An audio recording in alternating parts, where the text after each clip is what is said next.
વડોદરામાં eco car ચોરી કરી અને એક મકાનમાં રહેતા લોકોને બંધક બનાવી રૂપિયા 12 લાખની લૂંટ ચલાવી ભાગવામાં સફળ રહેલા બે આરોપી ભેસ્તાન આવાસ લક્ષ્મીનગર પાસેથી સુરત ક્રાઇમ બ્રાન્ચના હાથે લાગ્યા હતા। વડોદરામાં સનસનીખેજ લૂંટની ઘટનાને અંજામ આપનાર કુખ્યાત આરોપીની ક્રાઇમ બ્રાન્ચ પોલીસે ધરપકડ કરી છે। આરોપીઓએ હથિયાર સાથે ઘરમાં ઘૂસી પરિવારને બંધક બનાવી લાખો રૂપિયાના દાગીનાની લૂંટ ચલાવી હતી।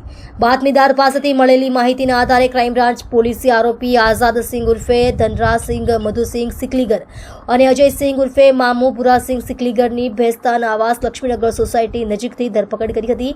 પોલીસે જણાવ્યું હતું કે વર્ષ 2017માં આરોપીઓ અન્ય બે સાગરીતો સાથે મળીને વડોદરાના કારેલીબાગ વિસ્તારમાંથી ઇકો કારની ચોરી કરી હતી અને ત્યારબાદ આજવા રોડ પર આવેલી નવજીવન સોસાયટીના મકાન નંબર 5માં દરવાજો તોડી અંદર પ્રવેશ્યા હતા અને તેઓએ દંપતી અને તેમના પરિવારના સભ્યોને ધાકધમકી આપીને બંધક બનાવી દીધા હતા। ત્યારબાદ તેમના સોના ચાંદીના દાગીના અને રોકડ મળીને કુલ રૂપિયા 11,75,000ની લૂંટ કરી ફરાર થઈ ગયા હતા। આ કેસમાં પોલીસે અગાઉ આરોપીના બે સાગરીતો જસપાલ અને અજય મારવાડીને પકડી પાડ્યા હતા, જ્યારે ઉપરોક્ત બે આરોપીઓ ફરાર હતા। એટલું જ નહીં, પોલીસે જણાવ્યું કે આરોપી આઝાદસિંહ સામે શહેર અને અન્ય અલગ અલગ પોલીસ સ્ટેશનમાં ચોરી, વાહન ચોરી અને લૂંટ સહિતના કુલ 44 ગુના નોંધાયેલા છે, જ્યારે આરોપી અજયસિંહ ઉર્ફે મામુ સામે શહેરના જુદા જુદા પોલીસ સ્ટેશનમાં 17 ગુના નોંધાયેલા છે।